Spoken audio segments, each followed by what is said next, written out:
Hi, Indu, you're all set? I think so. Okay, cool. We'll just give it a few minutes. Mm-hmm.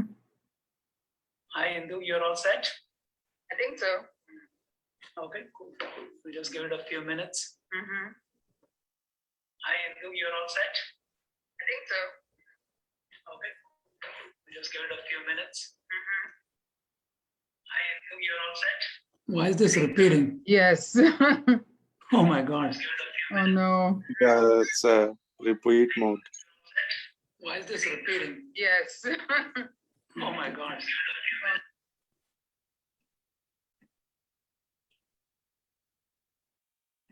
Is there something I need to do? No, I think we are okay.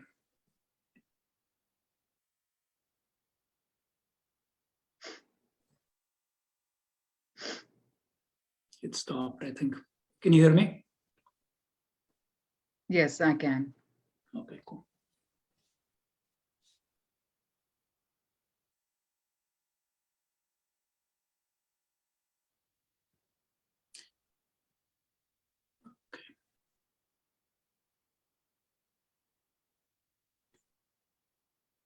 We'll just wait for a couple of minutes and then we'll get started.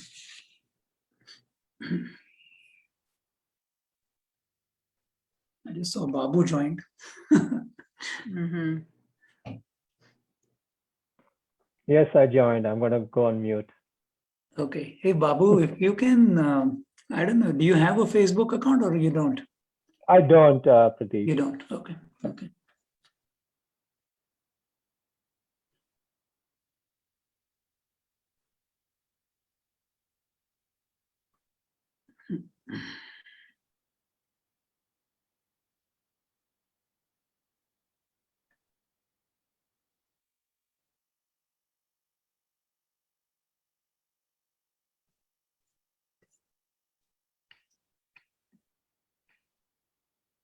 So, Babu, one thing you can do, if you're able to, if you can monitor the chat, you're able to do that, right? Yes, I can monitor the chat. Yeah, if you could do that, that might be helpful. Sure.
So, Indu, if you're ready, I think we can get going.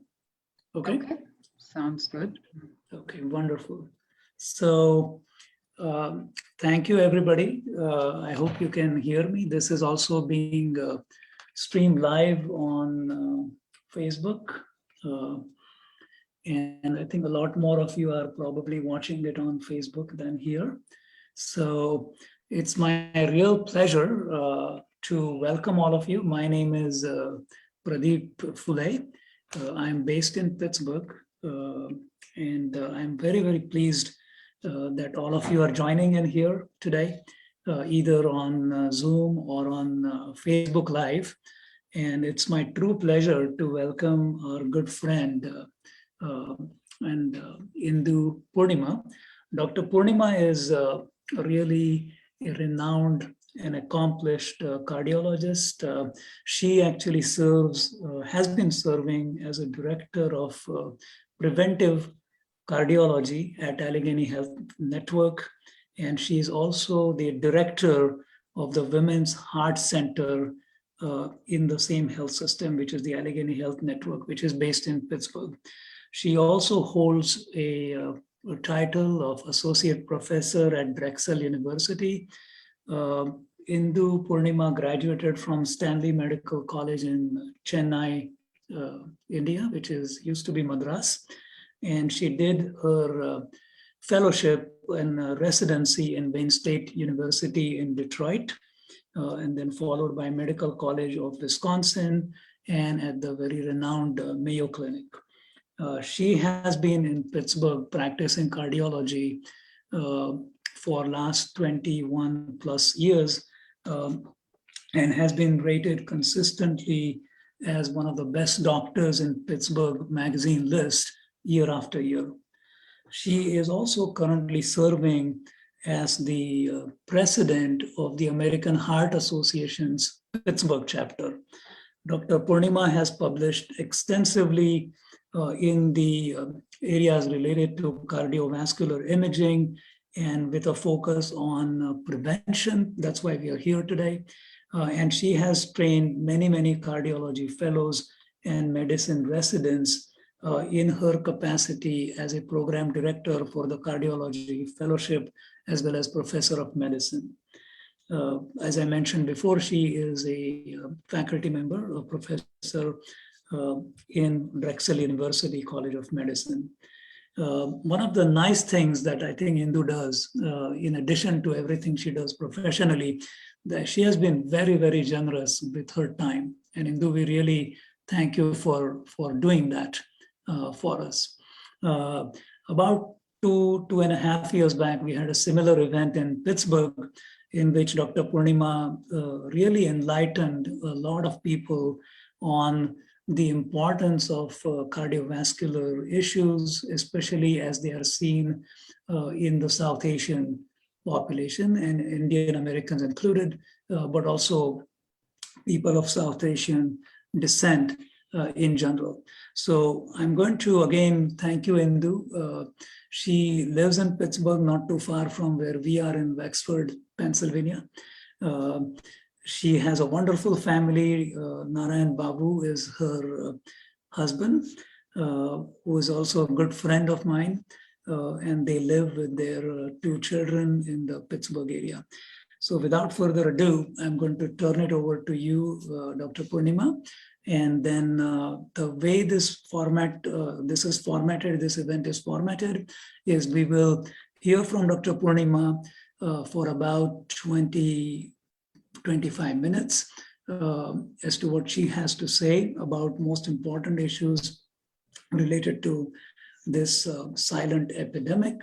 And then this will be followed by Q&A.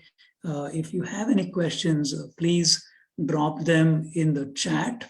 Because this is a presentation, not a clinic type setting, obviously Dr. Poornima will not be able to answer any specific question or diagnose you over Zoom or Facebook Live. So if you have general questions, please drop those in the chat here or on Facebook Live. And then we'll try to do our best to answer as many questions as we possibly can. So I'm going to mute myself, Indu, and the floor is yours. Again, thank you very much. Thank you, Pradeep, for your kind introduction, and good afternoon to everybody listening to this. Thank you all for spending a little bit of your time on a precious, nice Sunday afternoon to learn about heart disease. That tells me that you are truly invested in your health, and for that, I'm extremely grateful. And to Pradeep, of course, for being such an advocate for the Indian community, not only in bringing awareness, which is essentially what we're trying to do here, but also conducting several forms of classes in terms of exercise, yoga, etc., and making sure that the Indian community stays healthy. So whatever I'm going to say here, the next stop for all of you should be Pradeep's class. With that, we'll talk about, for just a little overview on why we are gathered here today. So we are in the midst of a pandemic, of course, but we cannot forget the silent epidemic, which has been going on in the South Asian community and specifically in the Indian American community, which is cardiovascular disease. And this, of course, is not just among Indian Americans, but among Indians all over the world. So those residing in India, as well as any other Indian immigrant community in the UK and Australia and Singapore, everywhere we see that cardiovascular disease is rampant and in fact is claiming more lives than we would want at any given point of time. So when we talk about a heart disease, what we are really talking about is a heart attack. And a heart attack means that there is an acute or sudden or abrupt decrease in blood flow or blood supply to the heart muscle. And that occurs because a plaque or fat deposit that has been building up in the artery for several years, all of a sudden ruptures and a blood clot forms on top of it. So a clot which may, or a plaque which may have been about 50% blocked, the artery may have been just 50% blocked. With formation of this blood clot, it becomes 100% blocked, as a result of which the blood flow to the heart muscle supplied by that artery essentially is abruptly stopped, and the muscle undergoes necrosis or essentially dies, and that's what is a heart attack. So this can, of course, happen in any other artery around the body as well. When it happens in one of the arteries supplying the brain, that leads to a stroke. When it occurs in an artery supplying the leg muscle, that leads to essentially gangrene, etc., of the leg. So it's the same pathophysiology or the same mechanism, and the same risk factors essentially affect the arteries in multiple portions of the human body. So heart disease death in among Asian Indians are in fact the highest in comparison to all other ethnicities in the US. And this is an old study, but it still shows you that the red bars, which is essentially the Indians, at all age groups, both men and women, women, at least it's a little bit later, but in men, it starts pretty early, that the death rates in among Indians who have heart attacks is much higher than any other community. So not only do we have this disease much more than other communities, but we are also more likely to die from it. So these are pretty staggering statistics. And we look at the numbers in India. India accounts for approximately 60% of the world's heart disease burden, despite having less than 20% of the world's population. And heart disease continues to be the #1 cause of mortality. And even in COVID times, heart attacks are still happening. As much as people are dying from COVID, heart attacks continue to occur as well as strokes. And this silent epidemic continues among both Indians living in India as well as abroad. And most importantly, unlike other ethnicities, heart attacks occur at much younger ages compared to even Caucasians or African Americans. So 50% of all heart attacks in Indian men occur under age 50, and 25% of all heart attacks in Indian men occur under age 40. And similar statistics are seen in women, but women, it takes at least 10 years after menopause to reach this risk level, although we are seeing changes even in that demographic, with the increasing rates of obesity as well as diabetes in women. So women were thought to be protected until menopause previously, but if women are obese and have diabetes, that rule does not hold true. And the statistics are as onerous as it is in men. So again, in the prime of their lives is when this disease attacks. And as I told you earlier, since the death rate is high as well, it's extremely important to be aware of this statistic and do something about it. So until now, we thought this was a silent epidemic, but at least it's made the news now.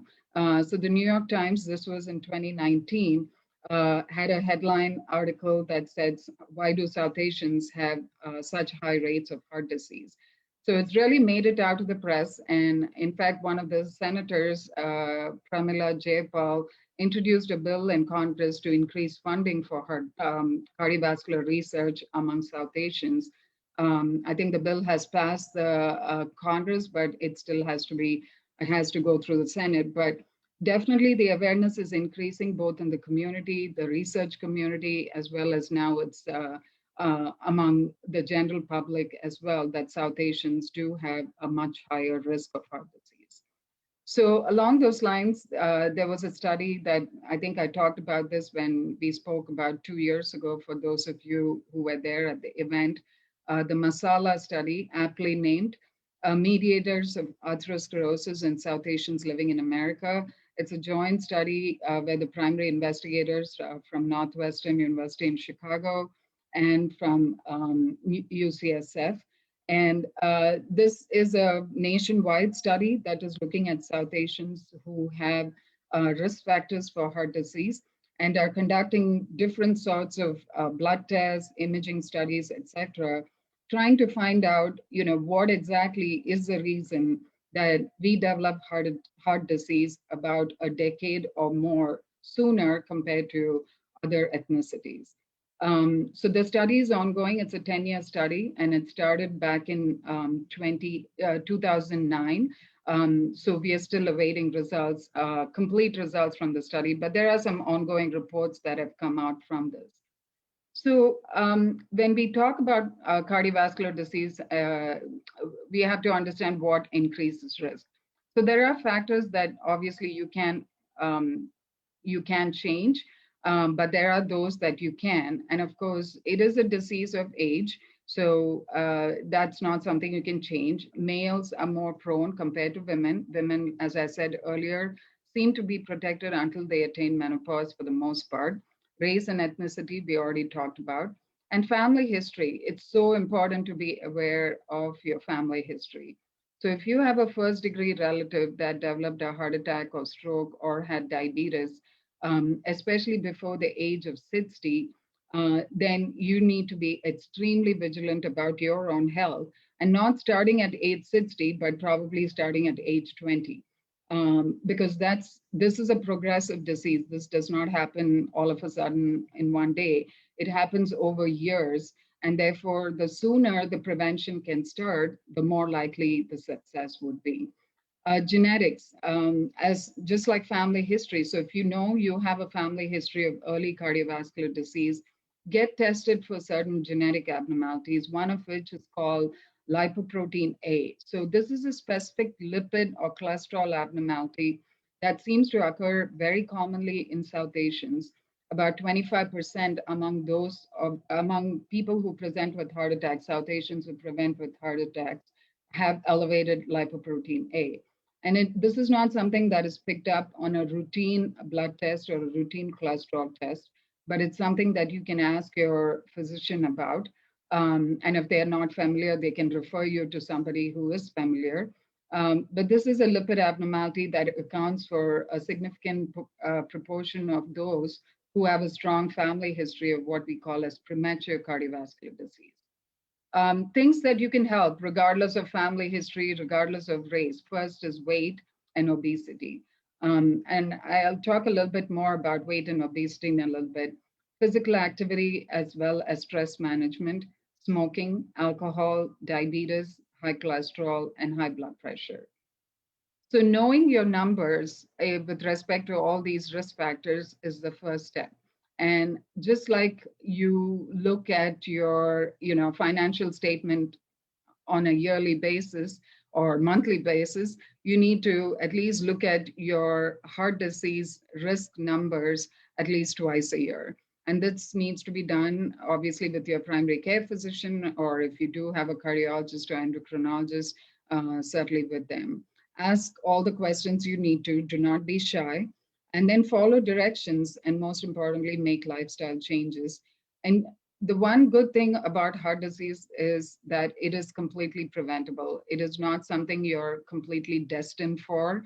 It is definitely preventable. So be in charge, take charge, and make sure that you're not one of those that we talk about as a statistic.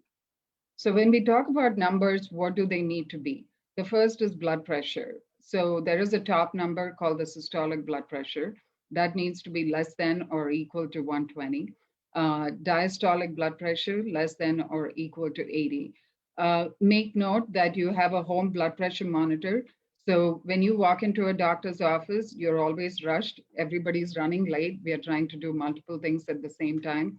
So a single blood pressure measurement in the doctor's office is probably not reflective of what's going on through the rest of your life. So purchase a home blood pressure monitor. I honestly believe that everybody after age 30 needs to have a home blood pressure monitor. And this gives you, and you can check it randomly at home, sit down for a few minutes, take a deep breath, not soon after you eat. Check your blood pressure at home, check it at random times, couple times a week, especially if you have a family history of high blood pressure. This helps you to maintain a log so that when you go and see your doctor, you can actually talk to them about it. And this is definitely more reflective of what is going on with your blood pressure on a daily basis, such that the American Heart Association now recommends self-monitoring of blood pressure over and above a doctor's visit blood pressure measurement. So that's an important point to remember. BMI or body mass index. So this is something that obviously everybody is familiar with. It takes into account weight as well as height. So if you look at the guidelines that most physicians use in the US as well as world over, a BMI less than 25 is considered optimal and would be considered normal weight or normal BMI. Unfortunately, for Indians, it needs to be much lower. So there is actually a campaign started by the American Diabetic Association called Screen for 23, meaning that if it is greater than 23 among Asians or South Asians, these are people that are prone for what we call as insulin resistance or pre-diabetes. So a BMI greater than 23 would be considered abnormal in Indians. And similarly, a waist circumference. So again, if you look at waist circumference in the average American, less than 35 would be considered normal, but among Indians, it's less than 31. South Asians tend to develop more abdominal obesity, and abdominal obesity is what leads to insulin resistance, diabetes, high blood pressure, sleep apnea, a myriad of abnormalities. And therefore, that waist circumference is exceptionally important. Blood glucose, fasting needs to be less than 120. In the cholesterol, again, it is not important to just know your total cholesterol. It's important to know the breakdown. What is your LDL? What is your HDL? And what is your triglyceride?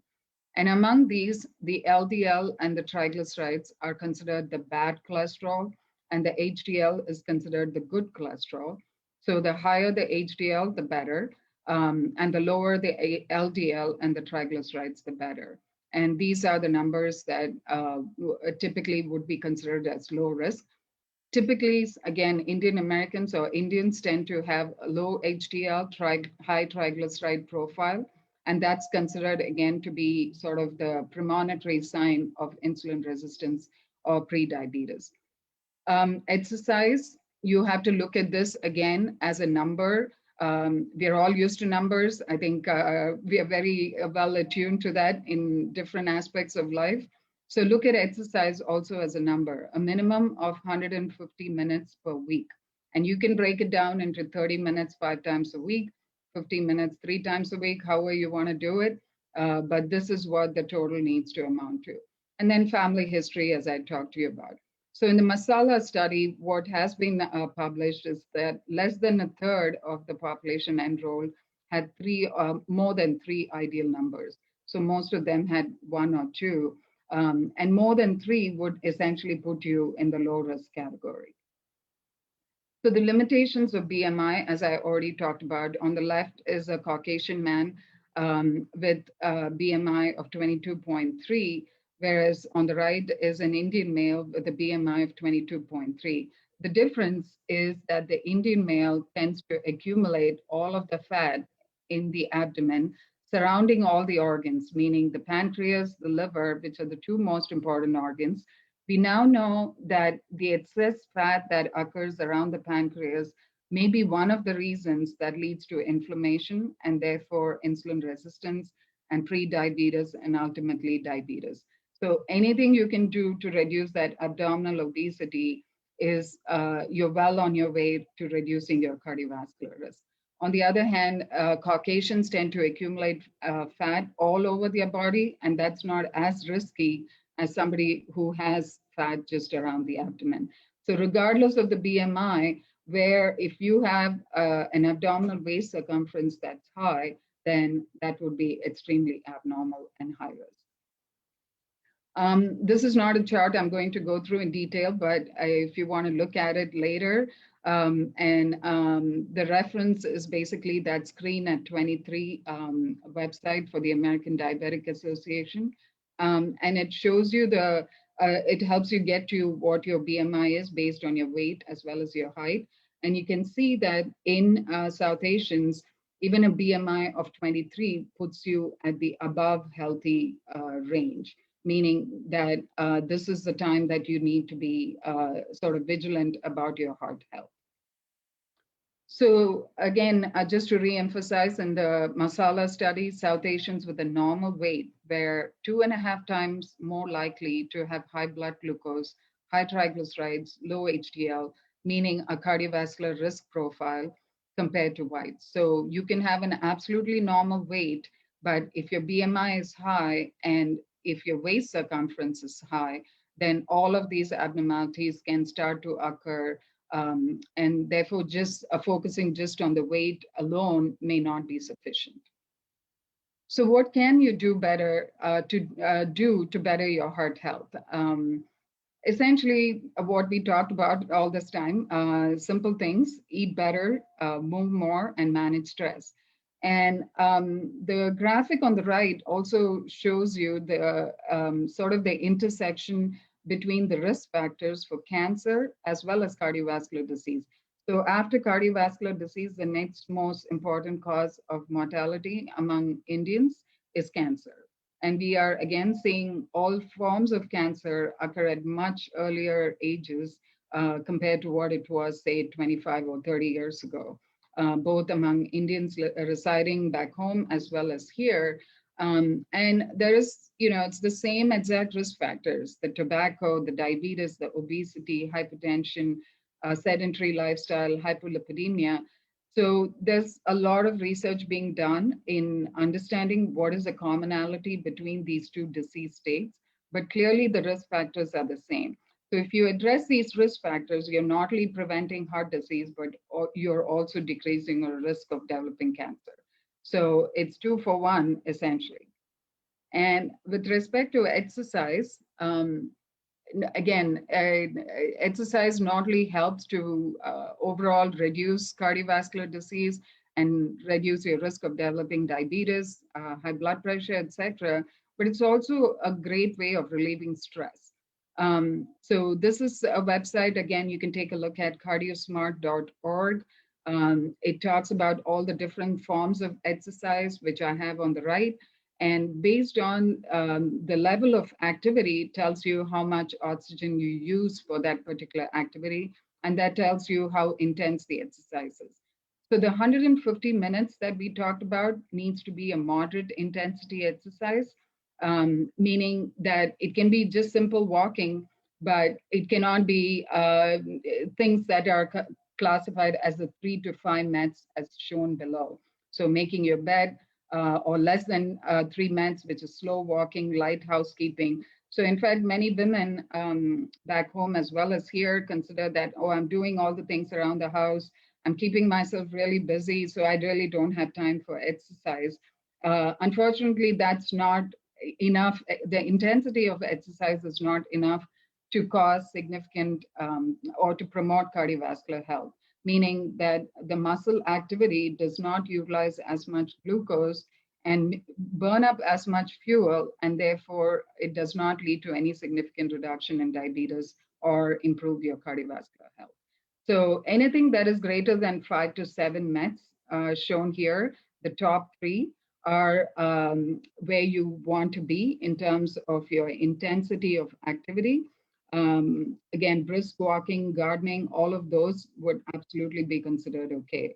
And in bad weather times, walking up and down the steps at home, even a few times, I tell all my patients that you don't even need to step out of the house. You can't blame the weather. Just walk up and down the steps several times briskly, and that gets you your exercise. And when it comes to healthy eating, it is quite simple. It just look at what you eat, look at what you shop for.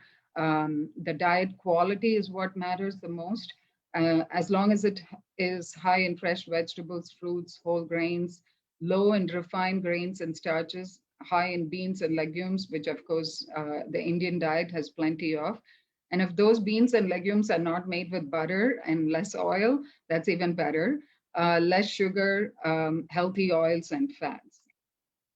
A vegetarian diet in the masala study was shown to be associated with lower BMI, lower glucose, lower cholesterol levels, less fatty liver, as well as lower what is called as coronary artery calcification when measured with the CT scan. Men tended to have less of that if they ate a vegetarian diet. Of course, more importantly, overall caloric intake needs to be lower. So a vegetarian diet that is, packed with paneer is probably not the way to go. And also limiting alcohol intake, which contains quite a bit of calories. So moving on to alcohol, just a few words about that. In small amounts, it certainly can be beneficial, at least based on studies mostly published from the Mediterranean countries. Um, but in large amounts, it adds fat as well as calories and raises blood pressure. So 4 drinks per day, you'll end up with a gastroenterologist and a cardiologist.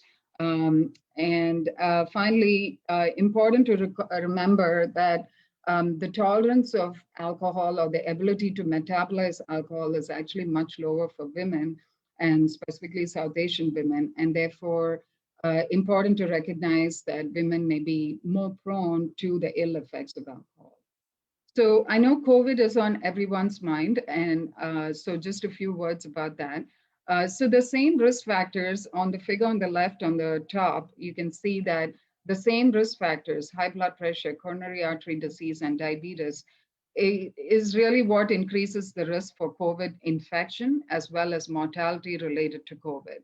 And that's not only causes more COVID infection, but when patients with high blood pressure, diabetes, heart disease develop COVID, they're also more likely to develop a heart attack. They're more likely to develop long-term heart damage, as well as blood clots, etc.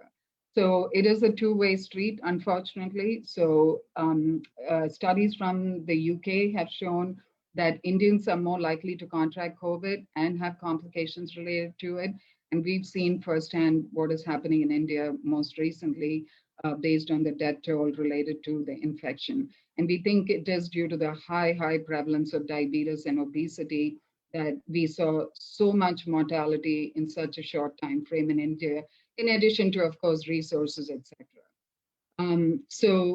We think that it's a direct effect of the virus on the heart, plus its overall systemic or what we call as generalized inflammation that happens as a result of COVID that leads to long-term cardiac injury, stroke, heart attacks, etc. Of course, COVID, in addition to directly affecting the heart, also obviously raised our stress levels quite a bit in all forms possible. And I think we all are trying our best to figure out ways of dealing with it when we're staying home and needing to socially distance, etc. But just some, I think whatever works for everyone, but it's important to recognize that it is in fact an issue. And stress affects the heart in multiple ways, in addition to raising your blood pressure, raising your heart rate, raising your overall sort of endorphin, not endorphin, but your sympathetic hormones, which increases your risk of a heart attack or a stroke considerably. So stress overall can lead to also a heightened sense of inflammation, which in fact makes you even more prone for COVID infection itself. So it's important to sort of find ways of balancing that. And, I think each one's response and what might work could be different. So I'll end with just dispelling a myth that, again, as I talked about, the fat deposits do not occur just at old age. In fact, based on pathology reports from autopsy studies, even kids who die from other causes have evidence of atherosclerosis. And as we are seeing childhood obesity rates increase both in India as well as world over, this is going to become a huge issue where we may see heart attacks happen in 20 and 30-year-olds if we are not paying attention to this disease. So it's never too early to start prevention, never too early to think about moving more, de-stressing more, and eating right. And the future depends on what you do today, and really lifestyle changes are the key.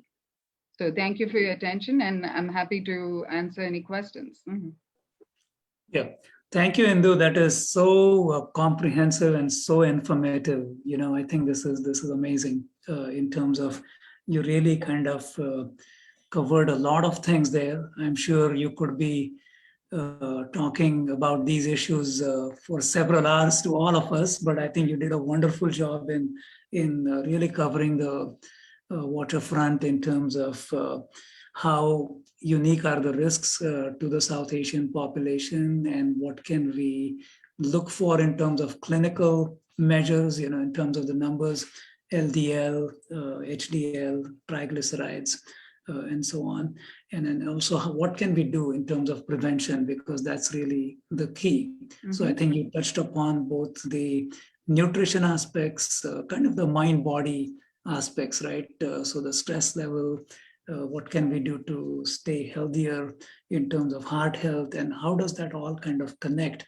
And they are not independent, like the overlap between the risk factors for cancers versus cardiovascular diseases versus catching COVID infections. So I think, all of that, they're all kind of, as they say, it's all connected, right? So we have one body, one soul, one mind, and they're all connected.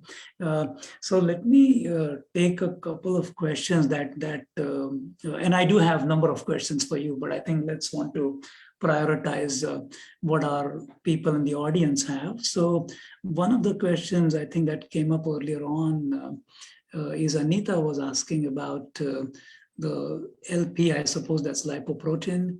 Lipoprotein A. And lipoprotein A, and then why is that important? And more important, I think what she's also asking is why is the insurance not, some insurance at least, we can't comment upon her particular insurance, but it's not being covered.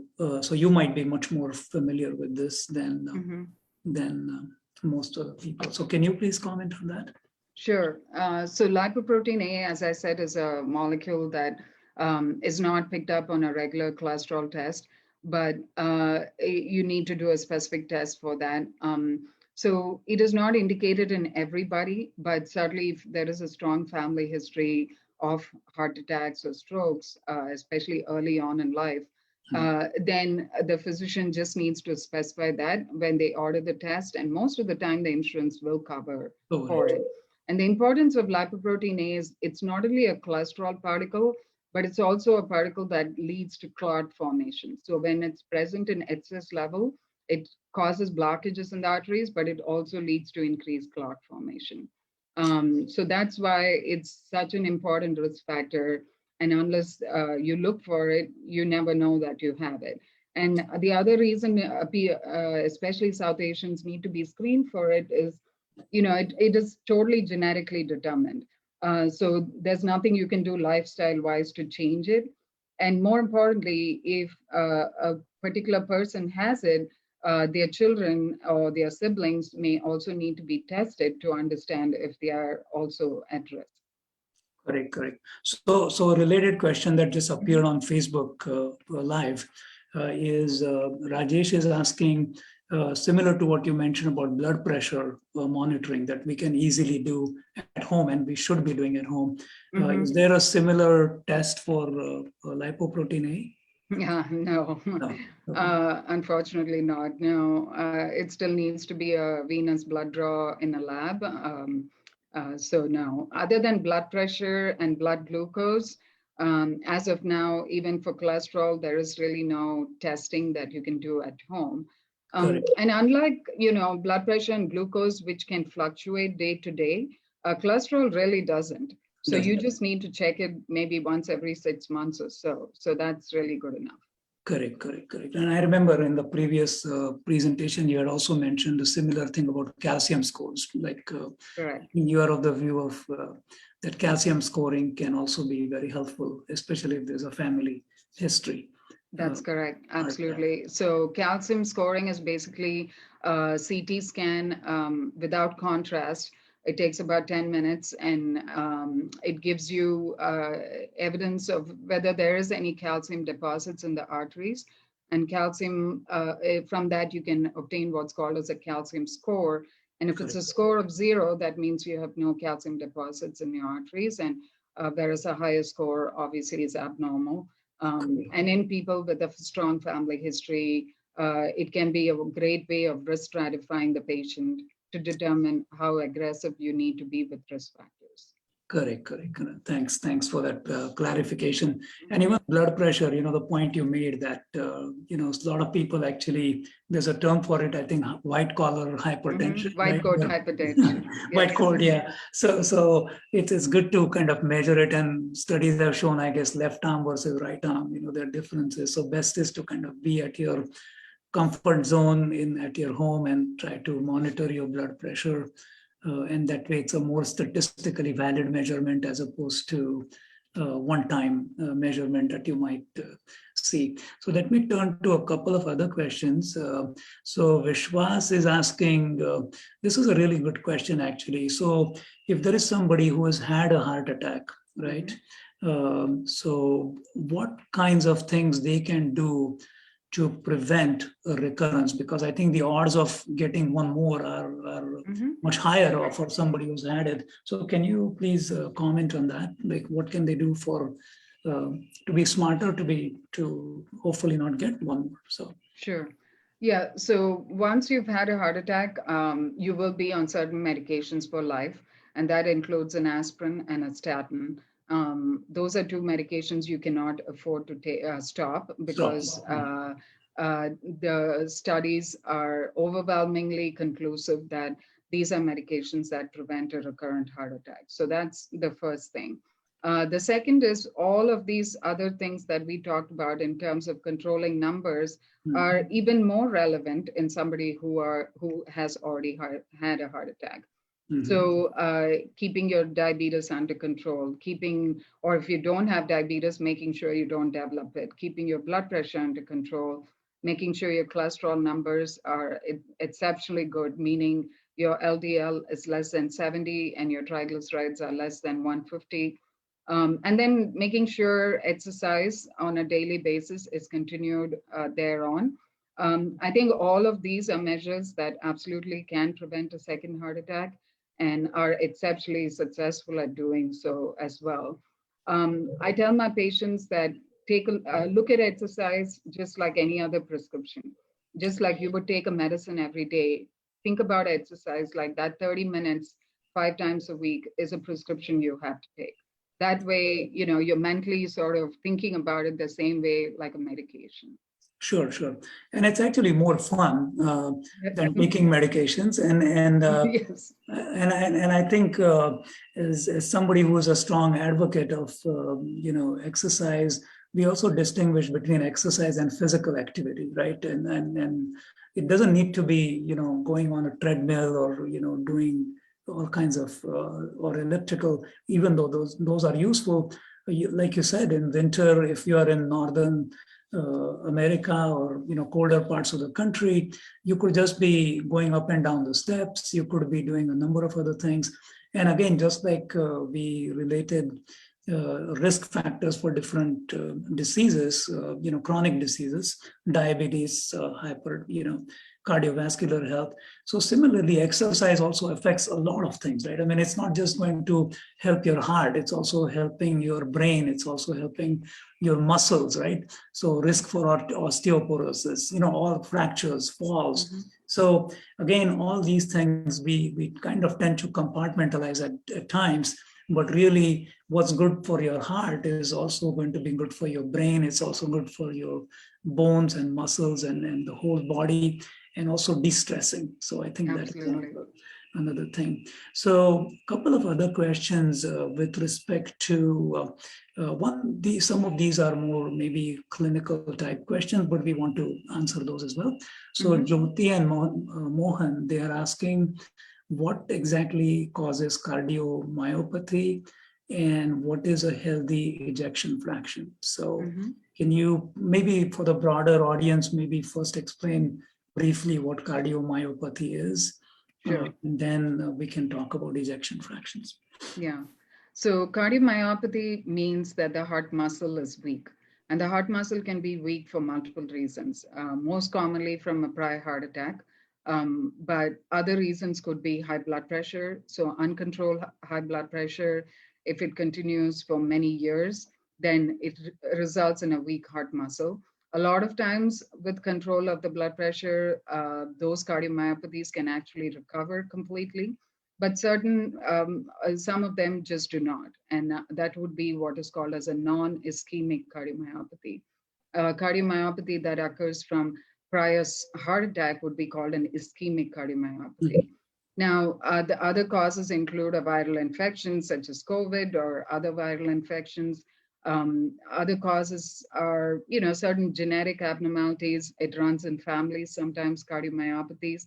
But most common causes are prior heart attacks, high blood pressure, or viral infection. And when I say a weak heart muscle, that refers to that's where the ejection fraction comes in. So the amount of blood that the heart puts out with every heartbeat is essentially the ejection fraction. So what fraction of blood that comes in is actually ejected out is the ejection fraction in simple terms. And normal number is greater than 55%. So that can be measured with an echocardiogram most commonly, but it can also be obtained during a nuclear stress test, a cardiac MRI, and sometimes during a heart cath as well. Correct. Got it. Okay, that's excellent. I think so. Cardio, sometimes we in lay people's terms, right? Cardio is heart, myo is muscle, and that's a weakening of heart muscle that you mentioned can be caused by a number of factors. So Ranjan is asking that she's 45 and she has very high triglycerides, and you mentioned a number of people in South Asian community have high triglycerides. So, and they showed up in her annual in the last couple of years, and her physician or his physician is recommending getting the calcium scores, which we talked about earlier on, and try to really, the physician's recommendation was try to control it using diet, nutrition, as opposed to medicine. So can you have some recommendations on how we can control the triglycerides based on nutrition as opposed to medicines? Sure. Yeah, so high triglycerides, depending on the level, can be controlled. You can go with diet first or a combination, or sometimes you need a combination of diet and medication even as a first step. Those that need both diet and medicine as a first step would be when the triglycerides are over 500. And the reason is the level of high triglycerides, that level of high triglycerides not only puts you at risk for heart disease, but it also puts you at risk for what's called as pancreatitis or an inflammation of your pancreas. So if the level is over 500, there should be no hesitancy in starting medications alongside diet. And then if the dietary changes are made and the patient loses weight, etc., then the medications can always be revisited at that point because you want to prevent that acute problem of pancreatitis. But if it's less than that, certainly diet can be considered as a first step alone. And when we talk about diet in terms of managing triglycerides, the main thing that determines triglycerides is total calories. So it's not just looking at the fat, but if the total caloric intake is high, the excess calories or the excess glucose you take in even gets converted to triglycerides. So that's the problem when you consume a lot of calories. It not only leads to excess glucose, but it also leads to excess triglycerides. And among Indians specifically, our ability to metabolize those excess calories is low because our muscle mass is low. As a result of which, everything gets converted to triglycerides, your triglyceride level goes up. And whenever your triglyceride level goes up, automatically your good cholesterol, which is your HDL, goes down. So you are in that what we call as an atherogenic state at that point, which makes you exceptionally prone for developing atherosclerosis. So in terms of regulating triglycerides, first step is to look at total calories. Your total calories should be less than 1,500. And in that 1,500, make sure that it is completely devoid of any sort of refined sugars, really low on any kind of excess additional fat, as in, oils and things like that. And whatever grains that are part of the diet, it should definitely be complex or whole grains, and really increase the overall protein intake, which would be essentially a good form of caloric intake as opposed to carbohydrates and fat. Correct. So this is very interesting. So if the levels are too high, don't hesitate from going to medication if that's what your doctor is asking. But the way to handle them when they are not super high is really through total calorie intake, right? Because we are more prone to kind of convert. It's not that we consume triglyceride; it's really the excess calories turn into, and that's how they showed up. So that's a very interesting, and that has to do with our less lean muscle mass and more fat. And I think that's where part of strength training comes Absolutely. in. So that's another thing that I think people forget. There are lots of benefits to really increasing muscle mass, because we know above age 30 we begin to lose muscle mass, and that's where I think strength training really helps build that muscle mass, and that it has all these other benefits. Just a point to add about that, especially in women, as women get older, they're more prone for osteoporosis, especially as they get close to menopause.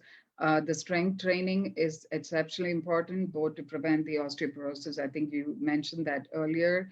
And there are more recent studies showing that, especially in women, the strength training really helps to reduce your risk of diabetes, because overall, Indian women especially tend to have less muscle mass.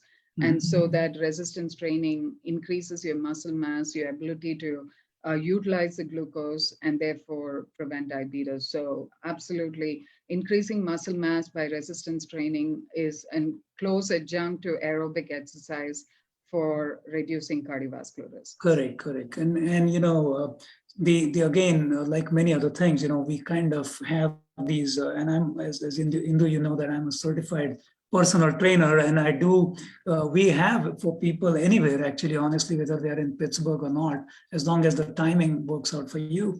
I'm running these strength training classes on Sundays, so actually today in the morning. So if you just drop me a line or send me a message, we have at least 30, 35 people signed in for those. And that's the idea, is really to hopefully train people how to do these things right. And very often the boundary between aerobic versus strength training is, again, it's an artificial boundary, because if you're lifting weights, and we're not talking about being Arnold Schwarzenegger like physique, right? So that's another myth that women have, is, oh, I'm going to look very muscular. No, you won't.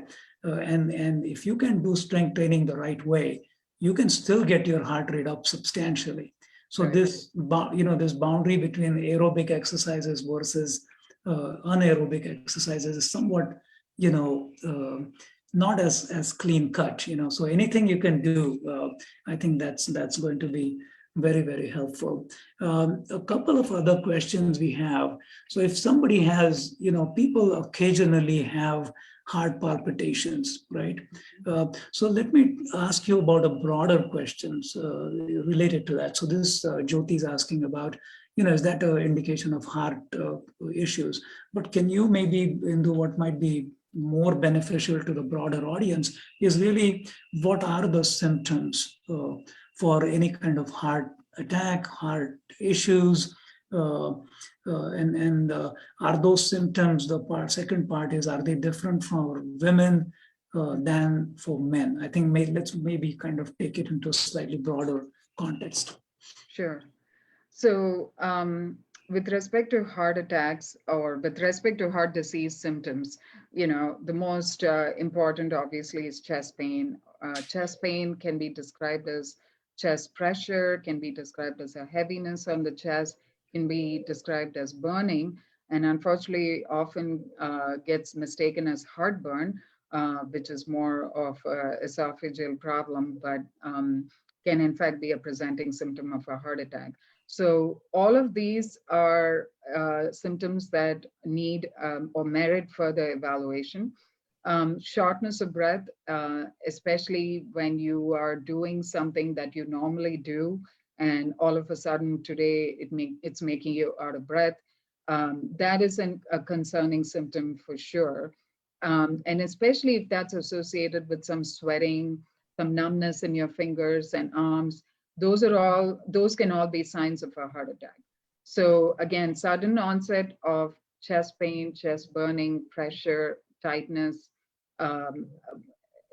shortness of breath that occurs suddenly with the usual activity, numbness in your arm, pain that goes sort of down your arm and up into your neck. Interesting, there are patients who come in with a heart attack who complain of jaw pain and in fact went and saw their dentist first before they ended up with the cardiologist.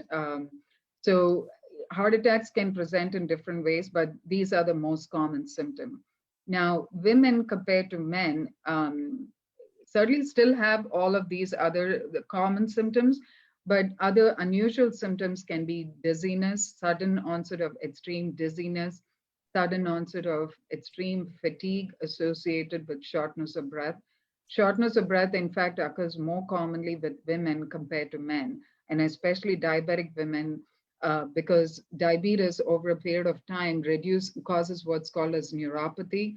It affects the nerves, as a result of which you don't feel sensations the same way.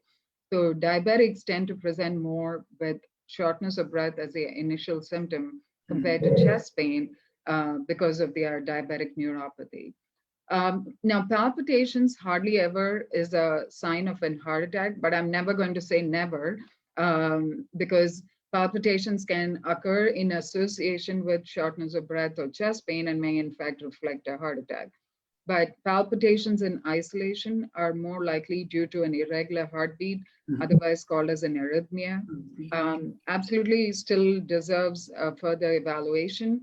And if it's bad enough, you should go into the emergency room because certain arrhythmias are what we call as benign arrhythmias, but certain are definitely not and can lead to essentially a loss of consciousness suddenly. So all of these symptoms definitely merit evaluation, but chest pain and shortness of breath, when it's sudden, requires a call to the ED or a visit to the ED or call to 911. Correct. And I think that's really helpful. And one of my, Sailesh just commented that one of his friends saw a dentist and, then the PC, basically primary care physician, sent him to a cardiologist and found out he had had a heart attack. So one of Sailesh's friends. So I think what you said is absolutely very, very helpful. So here is another question that may be, again, of general interest. I'm trying to pick on questions, a couple of questions that are coming in the chat here on Zoom as well as on Facebook. So I'm trying to do multitasking. So if you see me going back and forth, I'm still paying close attention to what you're saying. So one general question is, what exactly do we mean when we say heart disease, right? It's not heart attack, right? It is much broader, right? So can you kind of explain to our viewers, what does heart disease, what does that term actually mean? Sanjeev is asking that question. Sure. So in a broad way, if you look at the heart, so there's a heart muscle, there's the blood flow to the heart muscle, which is the coronary arteries. There are heart valves that are located inside the heart, which open and close and which essentially help the blood flow in the right direction. And then there is what we call as the electrical system of the heart, which is what essentially causes a heartbeat. So these are, in a broad way, the four major sort of components of the heart. And all of these can malfunction in different ways. When there is a blockage in the artery, that is what causes a heart attack and leads to death of the heart muscle and essentially causes what's called as a heart attack and also congestive heart failure. When the heart muscle is weak, which we talked about earlier, cardiomyopathy, it can be due to a prior heart attack or it can be due to other conditions. And over a period of time, when the heart muscle doesn't pump as effectively, that leads to congestive heart failure. So congestive heart failure is when the body starts building up with fluid in the lungs, in your legs, in your abdomen, and it's because the heart muscle function is just not effective enough. Then there's a heart valves, which essentially make sure that the blood is flowing in the right direction. But over a period of time, due to different diseases, and among Indians, most commonly rheumatic heart disease, which is still quite prevalent in India, and therefore immigrants can also have it. You may have acquired it when you were young in India, and you're just manifesting it as an adult. And the heart valves can become either narrow, whereby the blood does not flow out as it's supposed to, or it can start malfunctioning so that the blood leaks or goes in the wrong direction. And both of those can present also with congestive heart failure. And finally, the electrical system, which causes a heartbeat, can malfunction, leading to arrhythmias, which we talked about, abnormal heart rhythms. And that can present either as palpitations, or it can present as loss of consciousness, sudden loss of consciousness, especially when it's a serious arrhythmia. So those in general, all of these are essentially forms of heart disease. Correct. And I think the point you made, I think my reading is that about 1% of the population has some form of heart arrhythmia, right, roughly.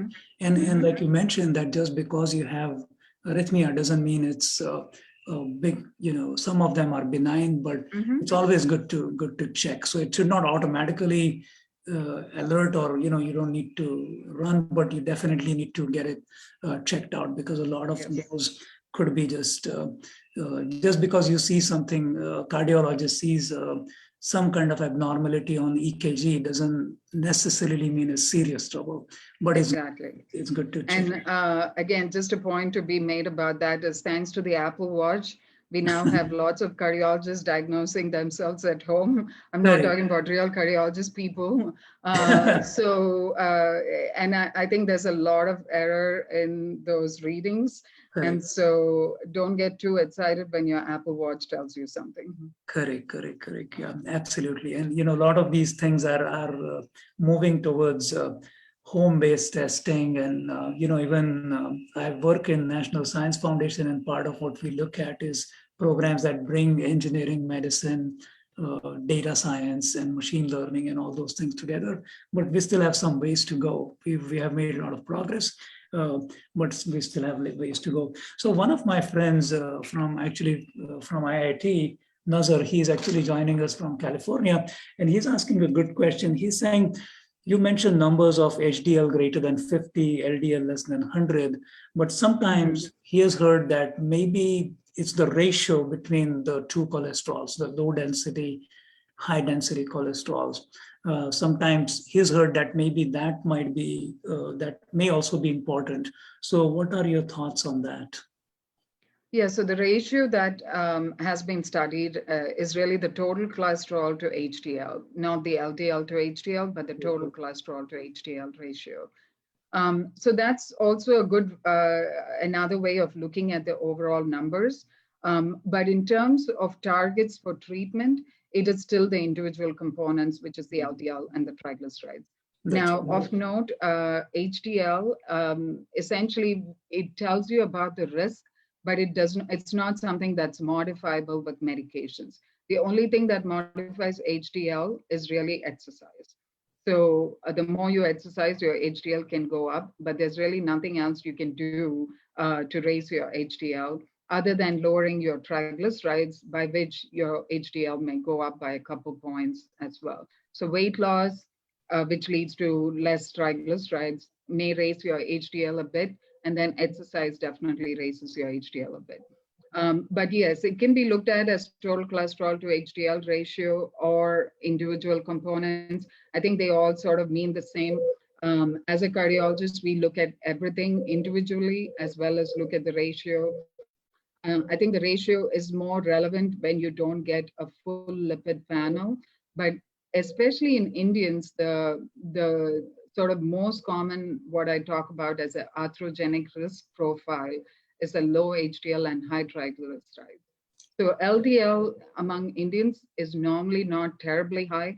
And in fact, a lot of times I think Indians are missed as being at risk because the LDLs are not high, and all of the data in the US and the UK are focused on LDL, because among Caucasians, LDL tends to be higher compared to Indians, and triglycerides are never that high. But our profile is that the LDL is it's never going to go like 160 or 190, which is what we commonly see among Caucasians. But the triglycerides are going to be high and the HDL will be low. And that's enough to tell me that the patient is at risk. Correct. No, thank you. That's very, very helpful. So a couple of other questions, and I'll try to again, instead of going to the specific question, let me go to the kind of broader picture here, right? You did mention about nutrition, and there has been, some controversy about red meat consumption. And do you think, and on the other side, you did mention that, vegetarian diet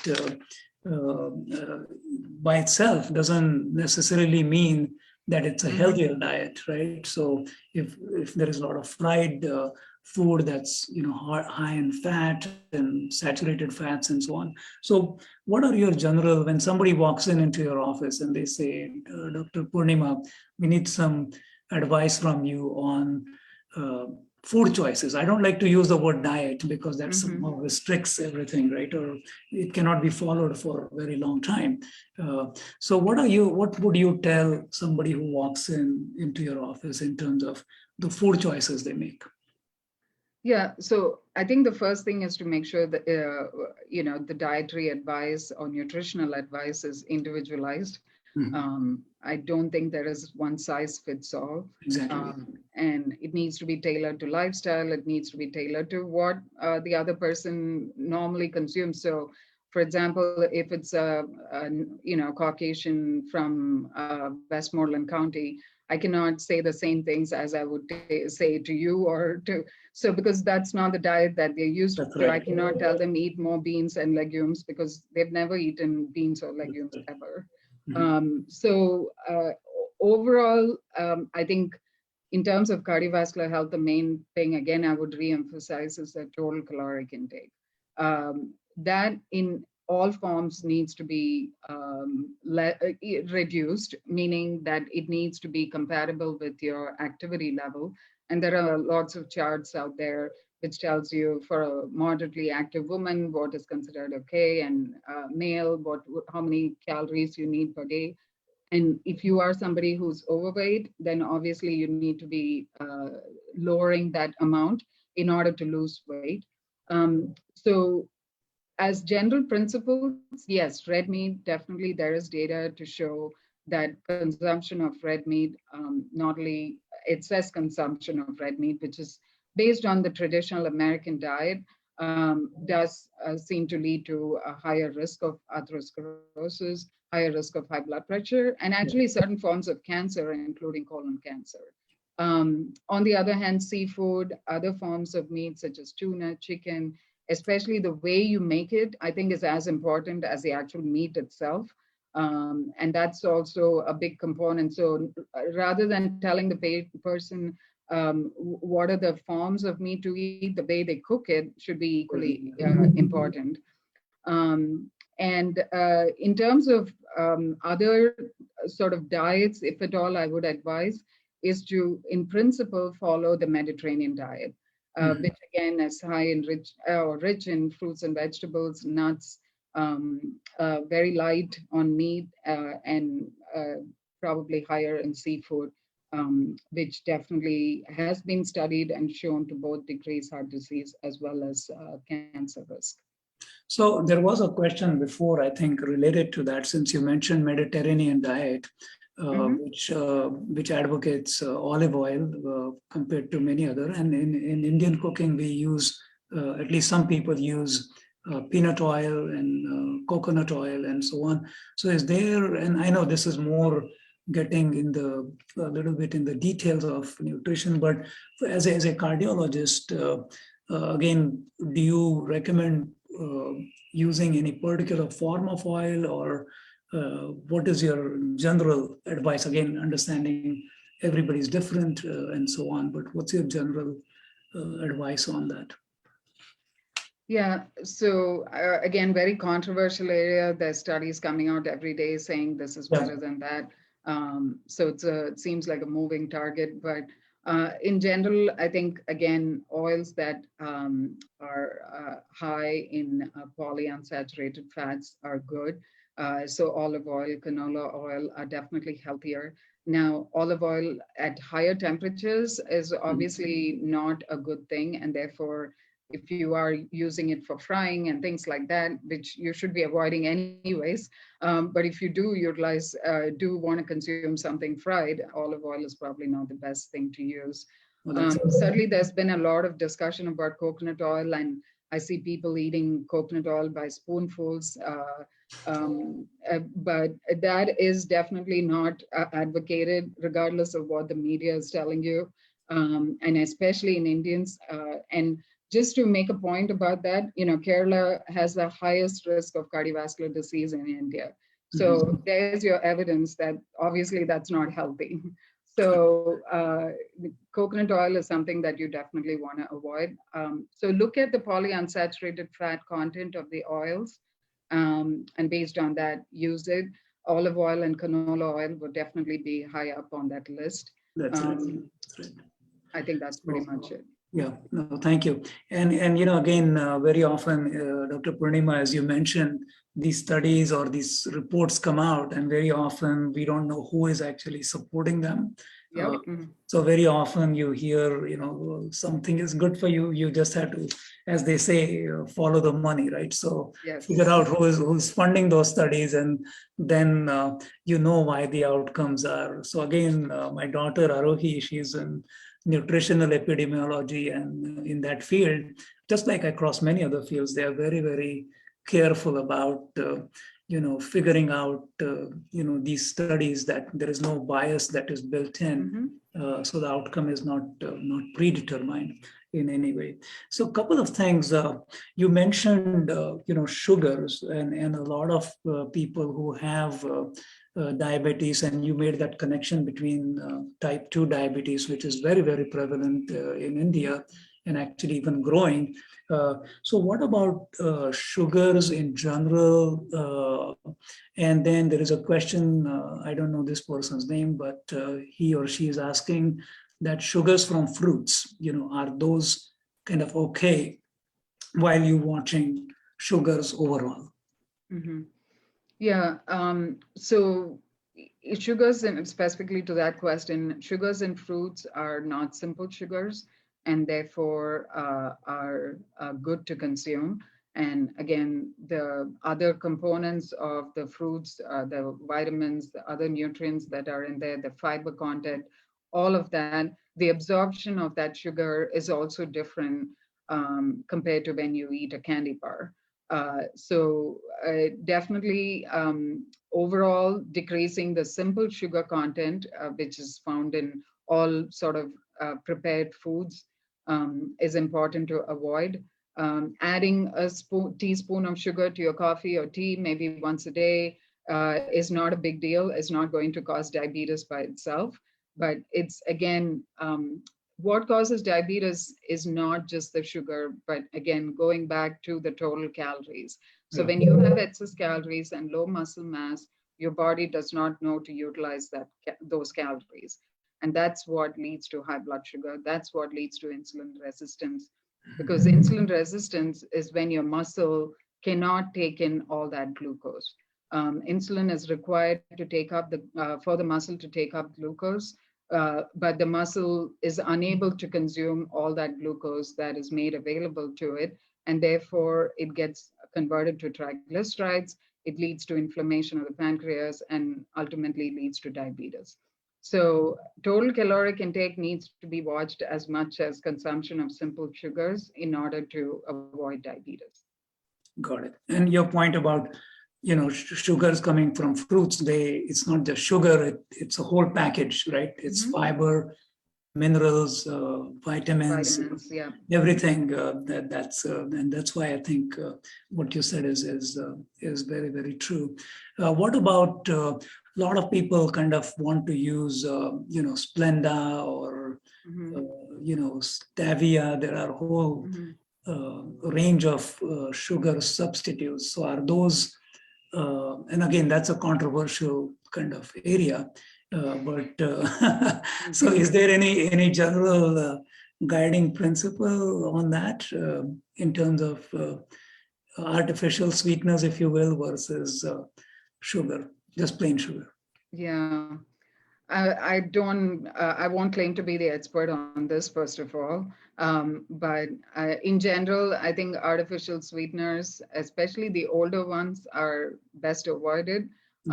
I think some of the newer ones, the stevia, the truvia, seem to be more natural based versus the sweet and low and Splenda of before.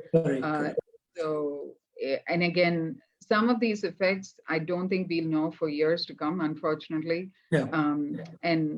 So when it comes to children, young adults, I think especially it's best to avoid artificial sweeteners because you don't know the long-term effects of these things, especially when it's consumed in large quantities. And the diet drinks, all of which contain some of these substances, should not be thought of as healthy choices, for sure. Correct. So no, that's wonderful. So here is a interesting question, and we'll just I'm just also keeping time here. So really, truly multitasking today. So here is a question which is interesting from one of folks, Manisha. She's actually joining from UK. So Manisha is asking that there were some studies that suggested that high cholesterol is not necessarily associated with cardiovascular disease, and that also statins, they do reduce these numbers, but they are not necessarily effective in preventing cardiac disease. So again, some of these I understand are findings that are controversial. Maybe they are kind of contrary to the conventional way of thinking, but have you heard any of these things, or what? If so, what are your thoughts on some of these? Yeah, so again, there are people we see, there are patients we see with high cholesterol, 75 years old, who has had high cholesterol all their lives, and who do not have significant heart disease. And the reason is they do not have any other risk factor. They are exceptionally active. They eat very healthy. So they have this genetic abnormality perhaps, but do not have any cofactors with that to promote that risk. So again, I wish I could say there was one single risk factor that will cause heart disease, but it's not. It's a combination of these things that cause the problem. And everybody seems to have more than one of these in concert, and that's what ends up causing a problem. So if a person just has isolated high cholesterol, but does not have any other risk factors and is exceptionally healthy otherwise, yes, it may not cause any problems in the long term. And with respect to statins, I beg to differ on that because I think there's, again, it's the data is very, very strong in terms of reducing cardiovascular risk in populations worldwide. So studies done in people who have had heart attacks, as well as people who just have risk factors, people who have diabetes alone. Just taking the statin, of course, only in the people who need it. If they take it, it definitely decreases the risk of both a heart attack as well as a stroke. So Statins are definitely effective, but of course, given to the right patients. Correct. So one more question that, let me see, I think it just disappeared. I think, yeah, here. So Ashwini, one of our friends, and Ashwini is a physician. So she is asking, what can the patient do if they have high lipoprotein A, other than controlling risk factors and lifestyle changes? So if your lipoprotein A is high, and are there things that you can do other than controlling risk factors and lifestyle changes?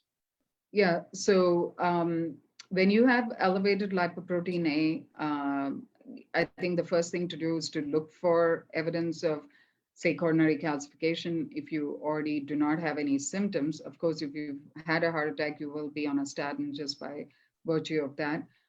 But if it's if you're getting the level based on a family history and it's abnormal, then the next step should be looking for subclinical disease, which is early atherosclerosis. And if there is evidence of that, the data clearly points to starting a statin and reducing the LDL to less than 70. And in fact, there is a new drug that is going to come out in clinical trials, which is directed specifically against lipoprotein A. So that will be the clinical trial will be starting in the next few months. Even we are part of that as well at AGH. But starting an aspirin and a statin is usually the treatment if you have evidence of subclinical atherosclerosis as well as an elevated lipoprotein A. Certainly, if you've had a heart attack and you have a high LPA, then definitely your LDL should be less than 70, and you should be on an aspirin as well because of the increased risk of clot formation. Wonderful. No, thank you. So, I think we are almost out of time. It's unbelievable. It's 75 minutes gone just like that. I think so. That's very engaging discussion. Very great questions from the audience. So we thank everybody. One last thing I'll ask you, Indu, about we are in some ways we are now constantly exposed to some form of stress, and there is good stress, there is bad stress. And so what can people do in addition to medicines, exercise, nutrition? There's a huge psychological, mental component that you talked about. So what can people do to manage stress levels more effectively? What can they do to lower the overall stress levels? Yeah, I wish I had a magic bullet for that. I feel that everybody needs to figure out what works for them, but I think the whole concept of mindfulness is very important, meaning that first of all, be aware that stress is playing a role in your life in terms of your reaction to things. I think the first is to acknowledge that this is part of your life, and only then can you do something about it. So the mindfulness part is critical. And then I would say exercise, at least for me, I think that seems to work as a good stress buster, as well as it has other good effect of overall preventing other issues as well. So mindfulness and then exercise, I would say, are the two big things in my mind to deal with stress. Yeah, perfect. And again, exercise has so many other effects.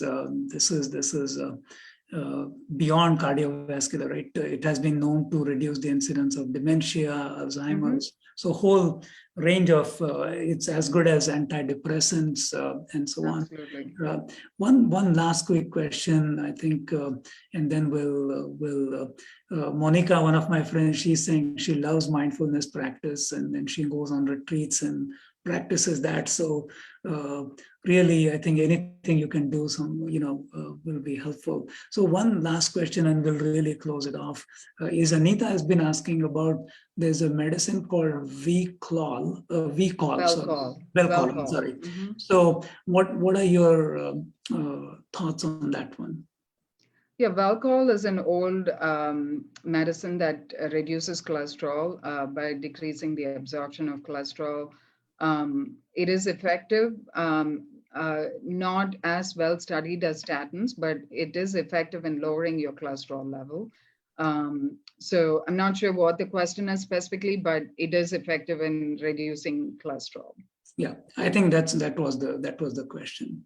Mhm. So I think I hate to do this, but I think in the interest of the time that we promised from you, I know you have lots of other things going on, Dr. Purnima. So I really want to again thank all of you, thank Indu, of course, and thank everybody who joined us on here on Zoom as well as on Facebook Live.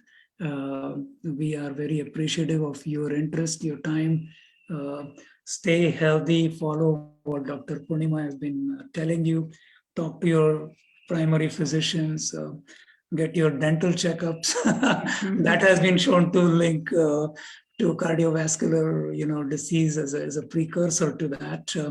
But stay healthy and stay well. And that's why I keep saying it's good to be fit. So just keep exercising, follow your doctor's advice. And Indu, again, thank you. And Babu, thank you for monitoring the chat for me. So we are going to end this meeting. And once again, thank you, everybody. Really appreciate it. Thank you, Pradeep, for organizing this and making sure that our community stays healthy. Absolutely. Absolutely. It's my pleasure. So thank you, everybody. Enjoy Have a your good weekend. afternoon. Yeah, 4th of July trip. Thank you. Bye-bye. Bye-bye. Bye.